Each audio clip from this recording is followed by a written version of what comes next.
Hello, comrades. This time I'm doing something a little different. I'm gonna do a little tour of my bookshelf of Marxist books.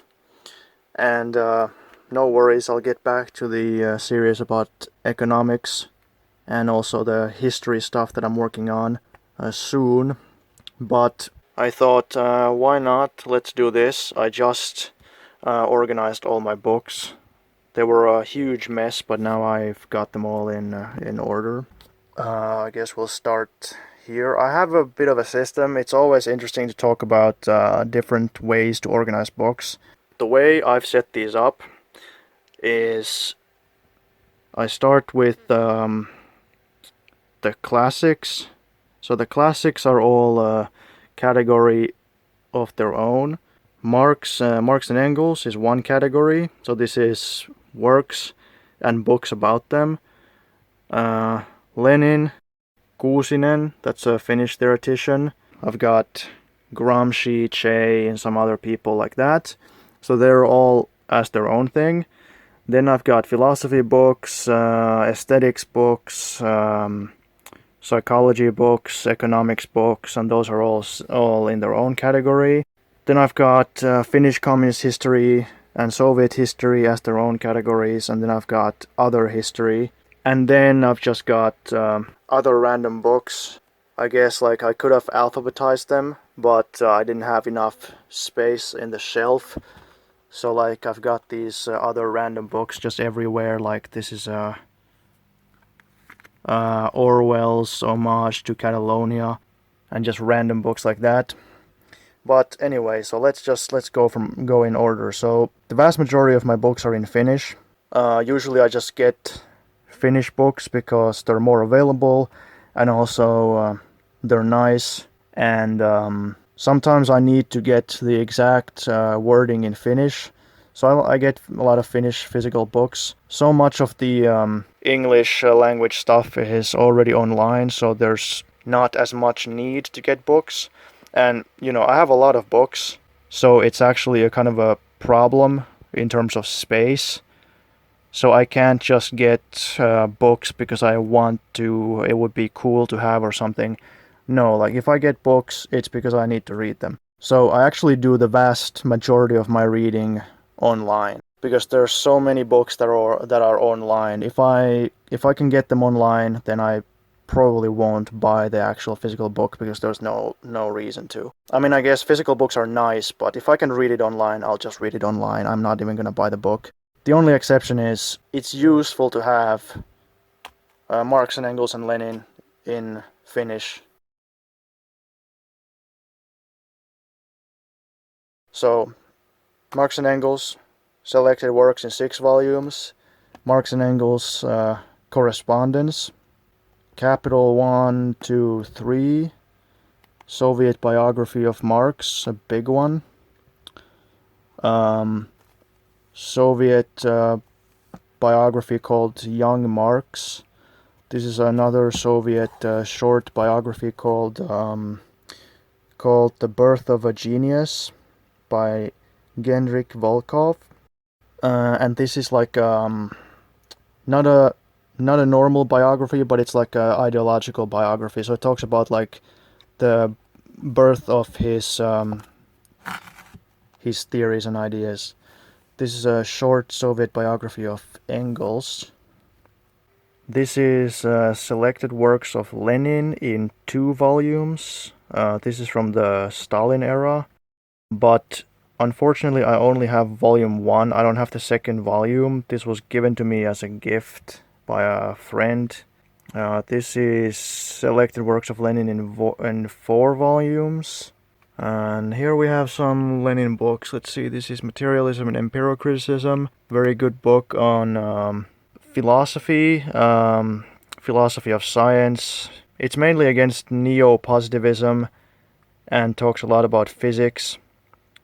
But it's basically about dialectical materialism. It's a really, really good book. It's Lenin's best book on philosophy, and it's one of the best books on philosophy of science ever. This is What Are the Friends of the People and How They Fight the Social Democrats. It's an early book. This is Most Urgent Tasks of Soviet Power. I'm probably getting that a little bit wrong. I'm just trying to translate. Imperialism, Highest Stage of Capitalism, State and Revolution, One Step Forward, Two Steps Back, Left-Wing Communism, What is to be Done, and Two Stages of Social Democracy in the Democratic Revolution. This is a Lenin biography by a Finnish author from the 30s, and it's absolutely terrible. It's a terrible biography. Okay, I succeeded in turning my light on, so that's nice. This is a short Soviet biography of Stalin. This is Foundations of Leninism. It's a, as you can see, it's just a little pamphlet. This is Concerning Questions of Leninism. These books are all pretty old. They're from the 40s because they obviously didn't get reprinted since then. Then here we have works by Otto Kuusinen. He was a Finnish communist leader and theoretician. Some people consider him to have become revisionist in his later career. The most hardline people obviously say that he was always revisionist because, if you're a revisionist, then that means you were always a revisionist. But Finnish communists can't really ignore him because he's so influential.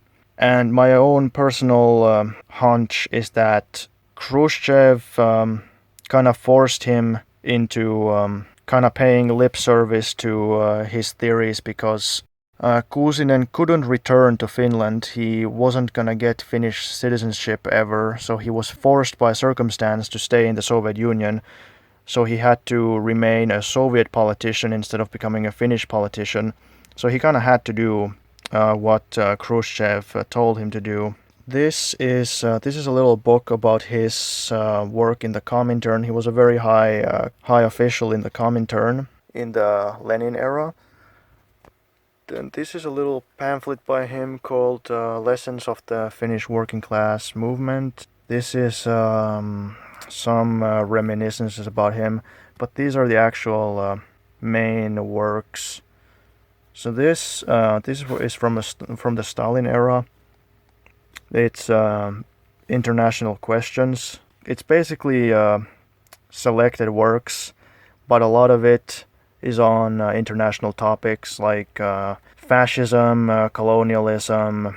There's also the famous article, Are You on the Soviet Side or Against It?, where it criticizes reformism, revisionism, and especially has a long segment against Titoism. This is his selected works. This is from the 60s, so this is from post-Stalin era. That's why it's been censored and it doesn't have any of the stuff talking about Stalin, which this book has. This is a collection that was put out, I think, in the 70s. It's called The Principle of the Matter.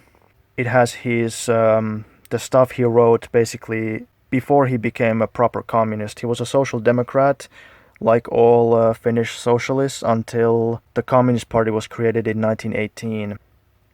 Here we have some stuff by Ture Leheen, who is one of my personal favorites when it comes to Finnish authors. This is Lenin Remembered by Finns. So this is a little book he edited, but the books he actually wrote, his most famous books are State and the People and Worldview of the Working Class, which are both about, they're both really good propaganda books. They talk about dialectical materialism and different kinds of philosophical topics, and also different kinds of political topics, like does the Soviet Union have democracy? How many parties do you need to have to be a democracy? What is dictatorship? What is democracy? General topics like that, but those are online, so I didn't bother buying them. Instead, I just bought his book about the Finnish Civil War and Revolution. So this is called War of the Reds and Whites. It's very good. If you want a short book, then this is it's quite good. This is a very interesting book by him. It's called Materialists and Idealists. And as you can see, it has pictures of there's Descartes and Spinoza, Hegel, and But this book, it's basically a short, really short history of philosophy from the point of view like let's see materialists and let's see idealists and talk about them. In the book, when I read it, I remember he was very much against Plato. He had a very negative opinion of Plato, and I wonder if that's correct. I read another book by a Soviet philosopher named Valentin Asmos, who was very favorable towards Plato. So I don't really know what to think now. I think Plato was obviously a very smart guy, but I think both of these guys are a little bit too, Asmos was a little too soft on Plato, a little bit too objectivist. Instead of coming from a class point of view, whereas Lehen is maybe a little too dismissive of Plato. I guess he was kind of the guy in the 40s when the Communist Party first became a legal party. He was kind of the guy who was asked to write a bunch of these quick propaganda pamphlets explaining communist points and positions. So this is Workers' United Front and the Communist Program. It talks mainly about their relationship with other kinds of workers and like social democrats and workers who are not communists. This is Democracy and Violence, where it talks about basically what is democracy and if the communists are violent or is the bourgeois state actually non-violent and stuff like that. Communists and the Fatherland, it talks about communists and patriotism and communists and nationalism and internationalism and stuff like that. These are all very, very good. And then Communism and Christianity. Moving on, these are works by Armas Ayakia, who was Finnish communist activist and organizer. Especially in the 30s, he was a really hardcore underground activist. But he's mainly known as a socialist realist poet. He started as kind of a folk poet. He was born in Karelia, in Finnish Karelia. So he was kind of very in touch with the Finnish folk tradition of poetry singing. So let's see.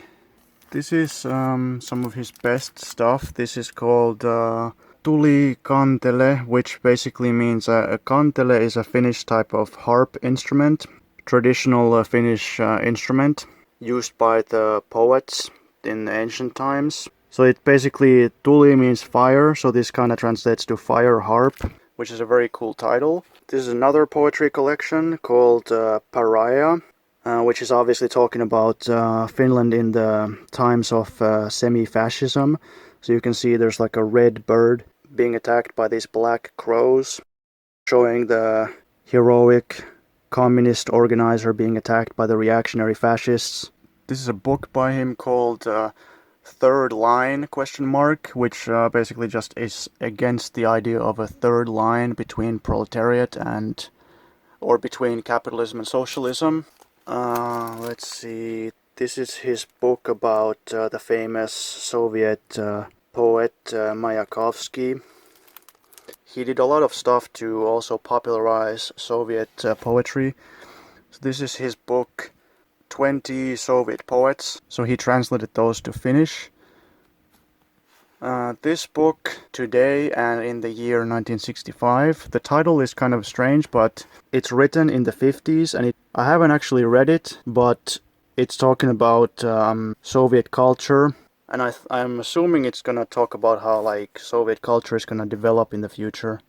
This is Singer at the Foot of the Volcano, and it's about Kösi Kaatra, who is one of the great Finnish proletarian poets. So not only did Ayakia try to write using the socialist realist method, he also tried to popularize Soviet poetry and Soviet art and research Finnish proletarian art from earlier times.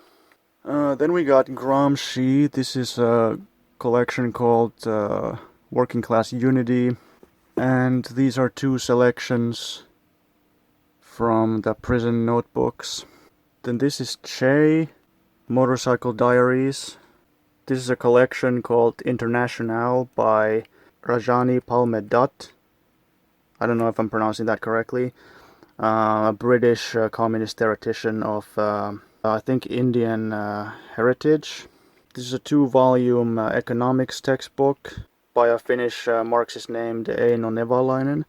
This is a very good economics textbook. So here we got more economics books.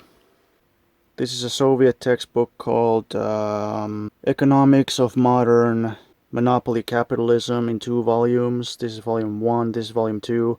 They're not next to each other because I was actually reading this. I just put it in the shelf so I would have the spacing of the books correctly when I was like putting them in the shelf. Let's see, this is Economic Theories and Reality by Anakin and Yuri Osevich. I haven't read this yet, but it seemed interesting because it talks about different bourgeois economic theories. And I have looked at this. This is The Youth of Science by Andrei Anakin. And it's a history of economic theories. So it talks a lot about like economic theories before Marx, from a Marxist point of view, which is very useful.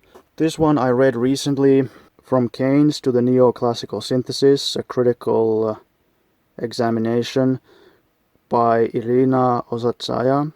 Pretty short book, very difficult one though. It's a very technical, lots of math.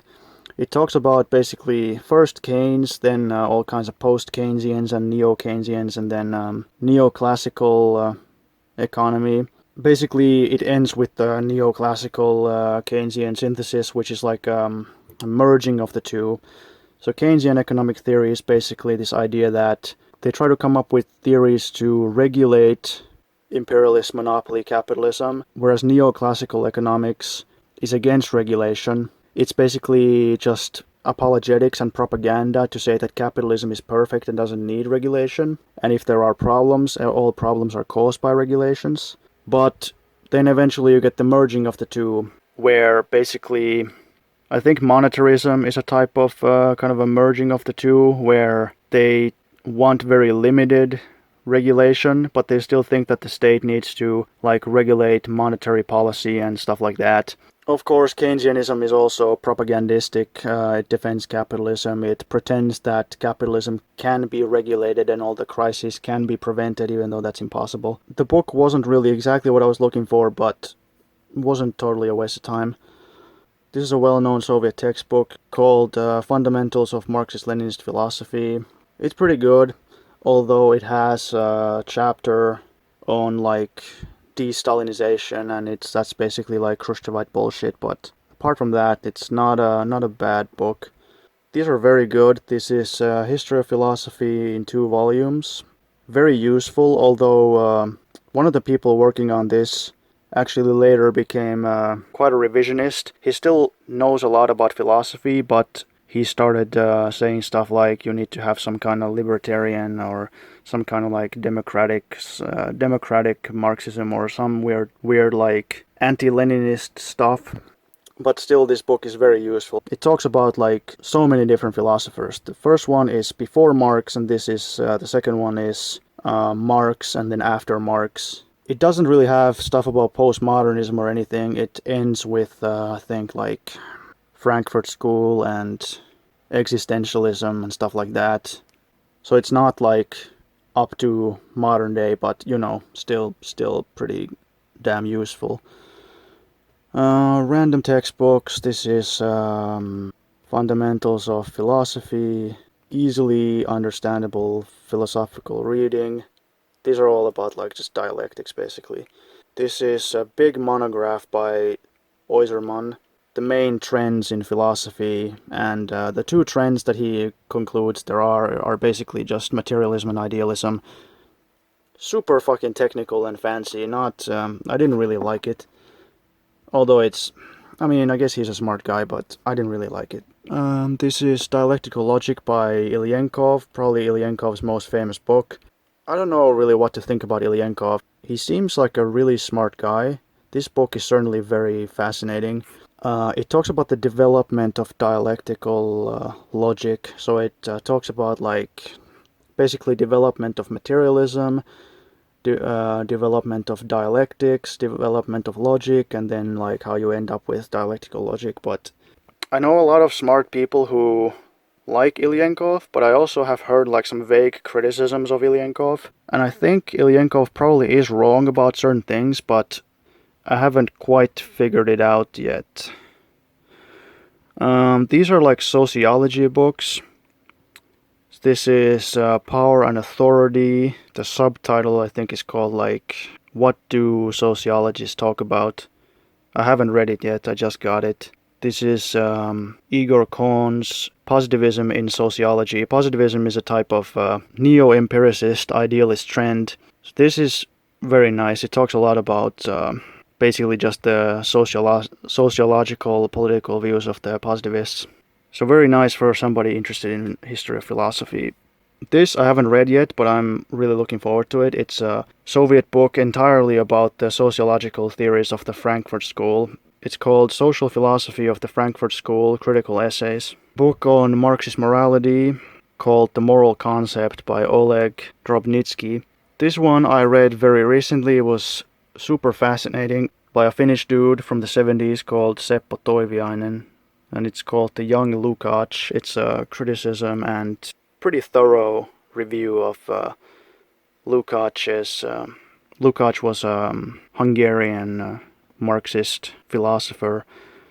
This talks about mainly his early development and then how he ends up with his theory of like reification, and it talks about that. It doesn't talk about his later stuff because the reification theory is his most well-known theory. I'm not really gonna get into it right now. Soviet book on Hegel. Then we get into aesthetics books. Marxist-Leninist Aesthetics and the Arts. I haven't read this one yet. And yeah, it might be the first book so far in English. I couldn't find it online, so I bought a physical copy. Just randomly stumbled upon it. This one is very good. History of Realism by Boris Suchkov. Georgy Plekhanov on art and literature. And Anatoly Lunacharsky on art and literature. There's also Marx and Engels on art and literature, and also Lenin on art and literature that you can find on Marxist archive if you look. Plekhanov obviously was the founder of Russian Marxism. He later became an opportunist, but he was always still considered by the Bolsheviks to be a classic. Lenin especially thought that his philosophical writings against the Neo-Kantians and his writings on art and culture are very useful, especially since in the early days good writing on philosophy and art didn't really exist that much in the Russian Marxist scene. But you still have to read him very critically because he's not correct about everything. Same with Lunacharsky. Like, Lunacharsky is a very smart guy, but I think he's probably a little mistaken by about some things. But I haven't had the chance to read enough Lunacharsky yet. But he is one of the big Marxist art theoreticians. Like, besides Marx, Engels, Lenin, Stalin, those guys obviously, they wrote some things about art and some general principles, how art is part of the superstructure and how art is an artist's way of reflecting the world and art is a special type of social consciousness and stuff like that. They obviously, they're classics, you can trust them. But besides that, big aesthetic theoreticians, I would say Zhdanov is the biggest one, the big one, absolutely solid. Joseph Revai, a Hungarian theorist, absolutely great. But then you also have like Plekhanov, Lunacharsky, even Maxim Gorky wrote some good stuff about philosophy of art and theory of art. There's probably others, but those are the ones that I'm familiar with. This is Art and Its Relationship with Reality by Nikolai Cerniczewski, a big influence on Lenin. He was a Russian materialist, revolutionary socialist. Okay, let's see here. We have selected works of Belinsky. Belinsky was another Russian revolutionary and pretty influential art critic and theorist. These books are cool, by a Soviet Ingrian author. Ingrians are Finno-Ugric people, so closely related to Finnish people. Author named Eino Karhu. These ones are Finnish literature from ancient poetry singers to the end of the 1800s, and this is Finnish literature of the early 1900s. So it's a really nice history of Finnish literature from a Marxist point of view. This is a short book, Dostoevsky and Finnish literature. I haven't read it yet, and this one also, it's pretty long, so I haven't read it in full. I've just looked at certain parts of it, but I will definitely read it. Let's see, this is Circle of My Thoughts by Kyrgy Tovstonegov. He's a Soviet theater director. This is a book about Finnish working class songs and music. I also have this little pamphlet. It's about creative freedom in Soviet art, and this is called Red Graphic Art. It's about Finnish working class posters and propaganda art and stuff like that from the early 1900s to the 30s. Let's see, then we get to science books and philosophy of science. This is Dialectics, Logic and Science. This one is called The Structure of Scientific Knowledge. This one I got recently. This one I've been really looking forward to. On the Dialectics of Nature by Engels by Bonifati Kedrov. A friend of mine recommended this to me, so I got it recently. On the Situation in the Biological Science by T.D. Lysenko, academician. These are psychology books. This is a psychology textbook from the USSR called General Psychology. I haven't read this in full. Honestly haven't read much psychology yet. But I've been trying to get all Marxist psychology books that I've seen. This is Introduction to Psychology by Galperin, In Search of Thought by Vladimir Levy, and Language and Thought by Leontiev. Then we have books about, pedagogy, basically teaching and raising children in society. This is a textbook called Fundamentals of Pedagogy by the Pedagogical Academy of the Soviet Union. These two are books by Vasily Suhomlinsky. This is Wise Power of the Collective and Birth of the Citizen. He's a very good theoretician. I've read those a long time ago, so I don't remember them very well, but Suhomlinsky is pretty well respected. I'm planning to get a bunch of other books by him in the future. There's also another Soviet pedagogical theoretician named Makarenko, but I don't have any of his books. This shelf is about history. So here we have Finnish history first. This is history of the old Finnish Workers' Party. So the Workers' Party was founded in 1899. It became the Social Democrat Party in 1903. This is about basically since the beginning until the revolution of 1918, when the Communist Party was created. This is probably the best book on the Finnish Communist Revolution. This is called Finnish Workers' Revolution 1918 by Viktor Holodkovsky. It's 400 pages, very scientific, very detailed, probably the best book on the topic if you want to know as much as possible. If you only want a short book, then this is a good one.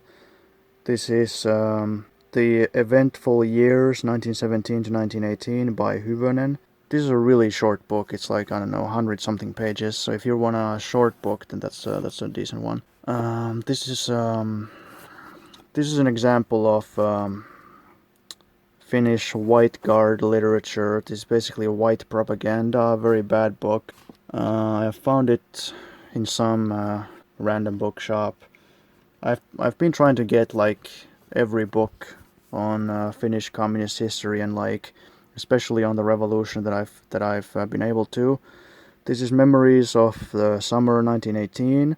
This is about the White Terror and those atrocities, and it's written using fiction writing techniques, even though it's all based on actual history. Brilliant work. It's so skillfully made, but I mean, if you read that, it's like absolutely heartbreaking, like the atrocities the whites committed and like how people suffered and everything. It's just horrible. This is another bourgeois history book on revolution. This is called Battles of the Civil War. Very non-political. Lots of stats and numbers about casualties and stuff.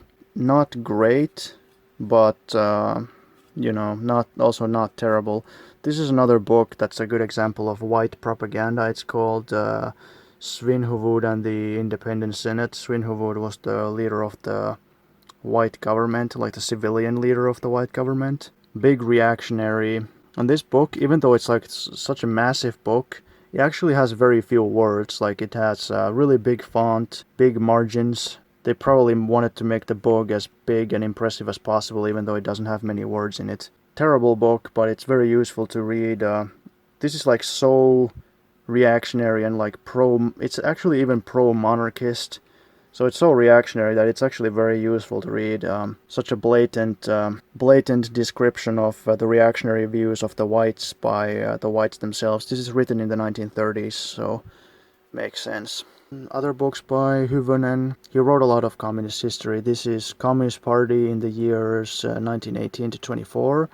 This is one of the few really scientific history books about the Communist Party.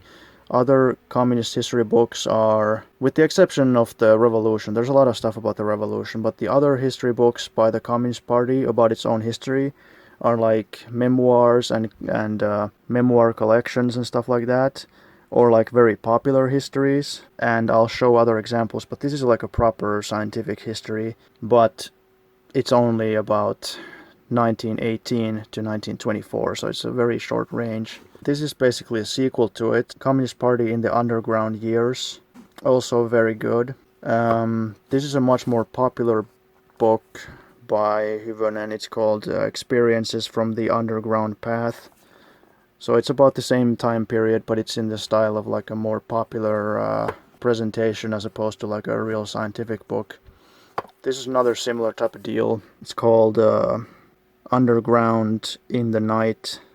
So it's another like a book of reminiscences from the times when the Communist Party was underground. This is a recent bourgeois research. It's called the POW Camps of Finland, 1939 to 44. This is by a Soviet general, I believe, who also became a military historian named Kuprianov. It's from the Arctic Sea to Lake Ladoga. It's about the battles on the Finnish front. This one, I believe this guy is like a sort of a liberal, even though this was published by like a communist publishing house. It's called The Peace Opposition. It's about opposition to World War II in Finland. If you oppose the war, they would throw you in prison, obviously, because Finland was like a fascist country and an ally of Nazi Germany. This is Finnish Independence and Memoirs of Mannerheim by Talas. He was a white guard senator, horrible reactionary. This is his book, which is like a response to Mannerheim. So it's like one reactionary responding to another reactionary. But it's actually a very useful read if you want to learn about certain things. This is a collection of documents. So this is Communist Party documents from years 1944 to 48. So this is the time period when the Communist Party had just become legal and they tried to build basically people's democracy, or tried to make Finland into a people's democracy. This is very interesting. This is Justice from the barrel of a submachine gun. This is about this strike that took place in a northern Finnish town called Kemi, where the authorities cracked down. It was in 1948, I believe. The authorities cracked down and killed a bunch of people, and then wrote a bunch of anti-communist propaganda about it. This is a book from the 40s called Friends and Enemies of Democracy. title is pretty self-explanatory. It talks about like who really is pro-democracy and who really is an enemy of democracy. Is it the communists who are enemies of democracy? No, it's actually the bourgeoisie. Every year, the Communist Party used to put out one of these books, an annual book called Communist Party on the Path of Struggle. This is from 51, from 52 and 55. Other ones I've been able to borrow from people, and I've been able to read them and scan them. But these ones I had to buy myself, so I just have them. These always, they always talk about like contemporary stuff, so what's been happening, as well as they have theory articles, history articles, and they also talk about international events. So they're very, very nice books in my opinion. This one is called General Strike 1956. Pretty self-explanatory. It's about the big general strike in the 50s. This is a history of the Finnish working class women's movement. This is a book called Join Our Front. It has a short description of like the Finnish socialist movement, but it's mainly pictures, which is nice and all. It's like lots of photos, but I didn't know that at the time. I just bought this because this was a book that I had never heard about. I've tried to get like every communist book on communist history in this country that I've been able to. This one is a bourgeois book, but it's actually surprisingly good. It's still not great. Let me take it back. This is not a good book per se, but it's not nearly as bad as you might expect. It's Communism in Finland by Anthony Upton.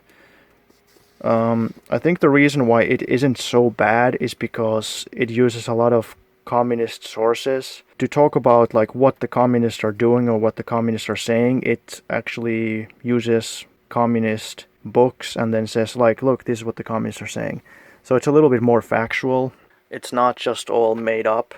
But the author obviously doesn't understand Marxism.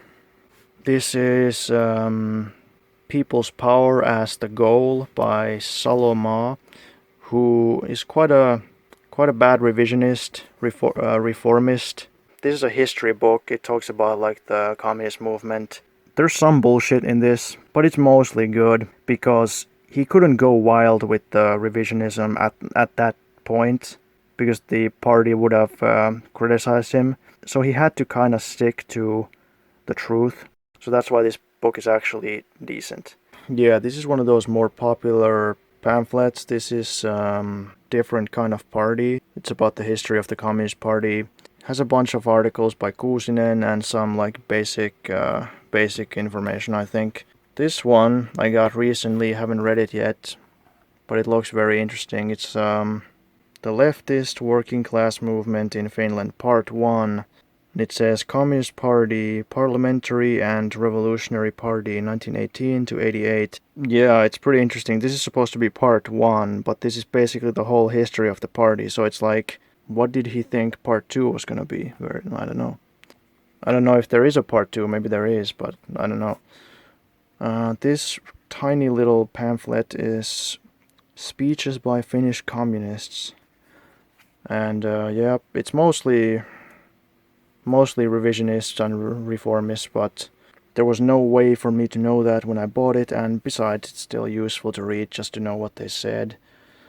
This is Red Flags. This is history book by the Turku branch of the old Communist Party. Then we get to the horrible shit. So this is a book by Väinö Tanner, who was the right-wing social democrat leader. It's called Between the Two World Wars, and this is a biography of Väinö Tanner. He was one of the biggest reactionaries in Finnish working class history, but it's good to know what he said. And speaking of horrible reactionaries, these books are by Arvo Tominen, who was a traitor to the communist movement. He was a communist, or he pretended to be a communist, but he was a complete traitor. Later joined the Social Democrats. It's quite possible he was also an agent of the Finnish Secret Service. That's very possible and very probable, actually. These books are full of lies, but if you read between the lines, you can get some facts from there. You should never believe anything he says in these books, except after very careful consideration. This is basically where I ran out of space, so I was gonna have like a whole different thing about Soviet history, but I ran out of space. So this is Soviet textbook. It's History of the Soviet Union, and this is History of the Communist Party of the Soviet Union Bolsheviks short course, except this is from the Brezhnev era, so they've censored all the Stalin stuff and they've added Khrushchevite stuff after it, which kind of sucks, but it's also kind of useful to see what the Khrushchevites and Brezhnevites say. Alright, so then the way this goes is that because I couldn't fit the stuff the way I wanted to, I just kind of put it here. So we continue.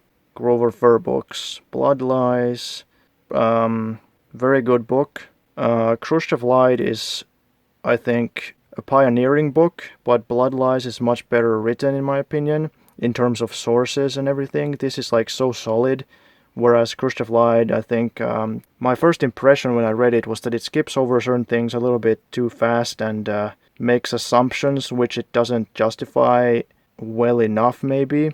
It's not that I don't believe what it says or that it's wrong, but I feel like they should have, I don't know, maybe I'm wrong, but that's just my first impression when I read it. Stalin Waiting for the Truth, haven't read this one yet, and Yeshov versus Stalin, which I also haven't read yet, but I would love to get to them. It's just that I always read very pragmatically. Like, I have so many books that I haven't read, and I mostly read stuff online, but I just read stuff that if I'm like researching something, I'll read about it. But I will get to all of this eventually. These are about Soviet Estonia, so I tried to get like history books about Soviet Estonia as much as I could, but so far I've only been able to get these three. This is Soviet Estonia Yesterday, Today, Tomorrow. This is Great October and Estonia by Gabin, who was a high-ranking communist. And this is Soviet Estonia Yesterday and Today by Gabin as well. This is history textbook from Socialist Hungary. It's written by a big collective of authors. It's from the revisionist period, but it's still very useful. This is like a tourist book about the GDR. The Finnish title is like the GDR introduces itself, but I wish I could remember what the English title of this is, because you can actually find the English one on the internet, but this was given to me as a gift by somebody. This I actually found randomly. There's a place where you can get books for free, and I went there and I saw like a biography of Robespierre by Progress Publishers, so I was like, okay, I'll take that. This is a history of Scandinavia from the USSR. This is a book kind of about philosophy of history by Nikolai Yerofeyev. It's called What is History? So it mostly talks about like how a Marxist sees history, how they research history, and etc. And this, I don't remember where I got this. It's by some Swedish guys. It's called 2 times Cuba. It has a bunch of stats about Cuba, which is nice. This is a fiction book about the Cuban Revolution, which I have not read, and I think I also got this from one of those places where you can get books for free. It's way too random for me to buy it. This is a Soviet fiction book. It's called In Besieged Leningrad. It was also given to me as a gift. This is a history of the Swedish Communist Party in 1939 to 45. And then we have tried to get some stuff on Czechoslovakia. So this is called Czechoslovakia Today, and it's like a little magazine / fact book, and it talks about the history and has stats and everything, so it's cool, even though it's from the revisionist time period, but it still has some useful facts about Czechoslovakia. Alright, so then let's just check what we skipped over. This one is issues of the Finnish Pioneer magazine, basically. The pioneers were like kind of like the Boy Scouts, except progressive, like communist. was also given to me as a gift. Scientific Technical Revolution. It's about issues of like when a socialist society becomes like scientifically and technologically really advanced, like kind of like the electronic and digital and automation.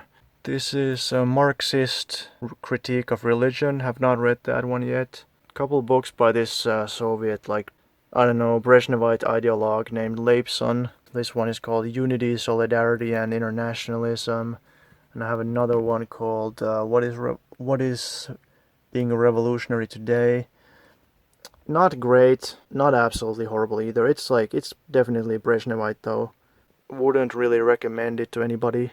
Fundamentals of Marxism-Leninism, the big Soviet textbook. Good to read. It's definitely good to read, but it has revisionist stuff in it, so you gotta be careful when you read it. Reed's book, 10 Days That Shook the World. There's a story behind this one. So this is by Dunayevskaya, Rosa Luxemburg, Women's Liberation and Marxist Philosophy of Revolution. Dunayevskaya was like a Marxist humanist. I am not a Marxist humanist. I don't really agree with them.